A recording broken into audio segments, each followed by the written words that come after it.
Greetings, bitches and hoes. Hard Fakesagan case here, and I play Mickey the Smack on the ongoing Tommy from the Bronx series.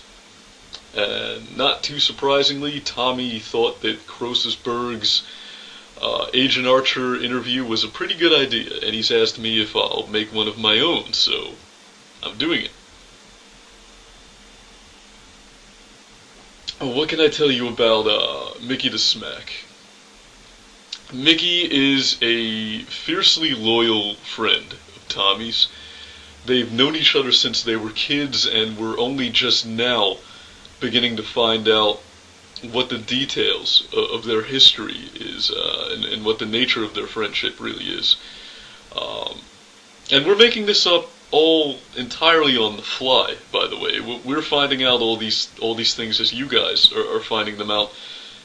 And occasionally there are creative differences between Tommy and I on what direction the character should go in, which keeps it interesting. Mickey is a heroin addict, a recovering heroin addict. Now, I see him as being the more cautious of the two. He doesn't want to get quite as involved with the mafia lifestyle as Tommy is, but I see him as sort of getting dragged into it because of his loyalty to Tommy. Mickey is simultaneously a liability and an asset to Tommy. I see him as being the sort of friend who, wants to pull Tommy back when he goes too far. He's sort of the guy who, when Tommy wants to fly off the handle and do some crazy shit, Mickey is the one at his right shoulder, kind of saying, whoa, let's think about the consequences of this. Yet on the other hand, he's certainly a chink in Tommy's armor. He's somebody that Agent Archer wants to use to get at Tommy and build a case against him. And that danger is certainly there because Mickey has so many personal demons. He has so many weaknesses of his own. I see him as being somebody who's very vice-ridden. He has a huge substance abuse problem. I envision him as being like a compulsive gambler and a womanizer and just a complete hedonist in every way that it's possible to be. Now, what else do we really know about the character? We know that he went to school for something. Tommy sort of took a contract to murder a professor who had been digging a little too deep into some information about the evil governor, as played by the Amazing Atheist. And, there was the line, oh, well, this guy was your old professor before you became this junkie. So, we don't know what Mickey the Smack was a student of. Was he a criminal justice student, a medical student, chemistry, law, philosophy? We have no idea. We just know that he was a student. We also know that Mickey and Tommy attended the same Catholic school together when they were kids. I came up with that detail myself. I should get a little bit into the history of my involvement with this series.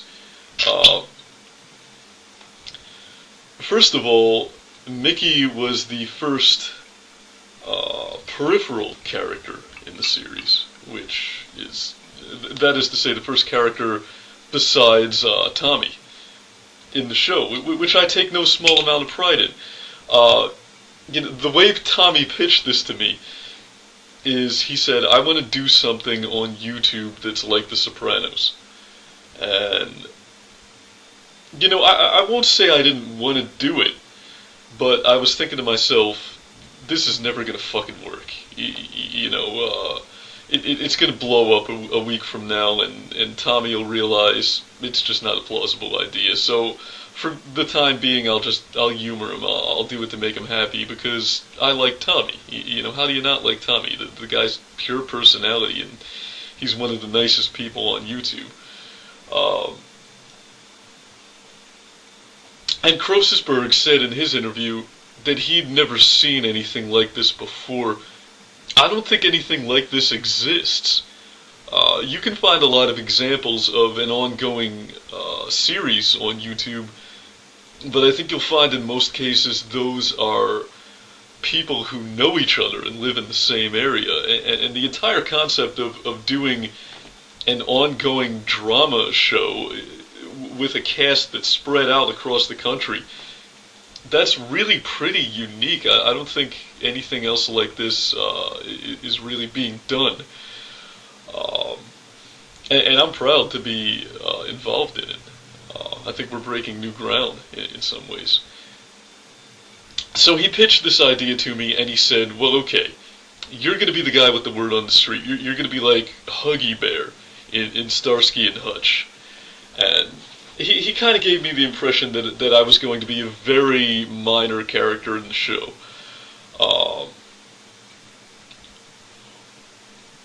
So he sent me one half of a phone conversation.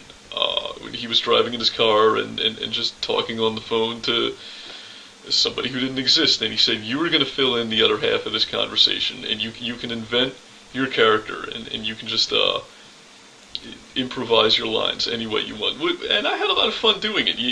I don't have too many creative outlets these days, so I really had a good time with that. And hence Mickey the Smack was born. I said, well, this guy has the word on the street, so he's probably kind of an unsavory character. Let's make him a heroin addict. And I decided to throw in the reference to St. Michael's just for shits. I was like, well, let's imply that they knew each other when they were young, and we'll see what comes out of it. And I thought, a Catholic school is just a given. We got an Irish kid and an Italian kid in New York. How else are they going to know each other? They're both Catholic. So we're really getting a lot of plot out of that, as it turns out. And Tommy and I have had, as I alluded to before, a few creative differences about what kind of character Mickey the Smack should be. I took a break from YouTube, and when I came back, I watched a few episodes of the show and found out, oh wow, I'm in rehab. And I don't know if that's a decision I would have made. I think the character is more interesting with a weakness. I think that it gives more tension to the show for Mickey to have a weakness like that. But Tommy seems to want to take the character in a totally different direction. He wants to bring him out of the small supporting role that he's in and make him into one of the mainstays of the show. I guess due to the popularity of the character or something. So, these creative differences between he and I do arise from time to time, but when that happens, I'm more than willing to defer to his judgment, because I trust Tommy's vision for his show. He's already brought us this far, and it's much further than I ever thought the project was going to go in the first place. And I'm interested to see how this story will develop the way he wants to tell it. Okay, I've already been blathering on for way too long. Krosisberg's interview was only like 5 fucking minutes, but you can't turn the camera on me and expect me not to use the full 10 minutes. I'm a windbag. Let me close by saying this. Krosisberg said that he kind of felt sorry for Tommy, that, he was the only cast member who doesn't know how an episode is going to end, because he's the one putting it all together. I'll tell you where Tommy's enjoyment for this comes in. It's in your enjoyment of his show. He wants you to watch it. He wants it to be popular. So rate, comment, subscribe, the whole 9 yards. whenever he tells me that he wants the show to be bigger, I'm always the one saying, fuck that, let's have fun with it, do what we want, and fuck what the audience wants, forget about them. If they watch, great. If they don't, fuck them. But Tommy is very interested in making the show as big as it can be, and I think he's a guy whose reach far exceeds his grasp, and I admire that. I think the sky's the limit with this thing. It could go as far as he's willing to take it. So I can't wait to see what happens next, and I hope you guys can either. Fakesagan out.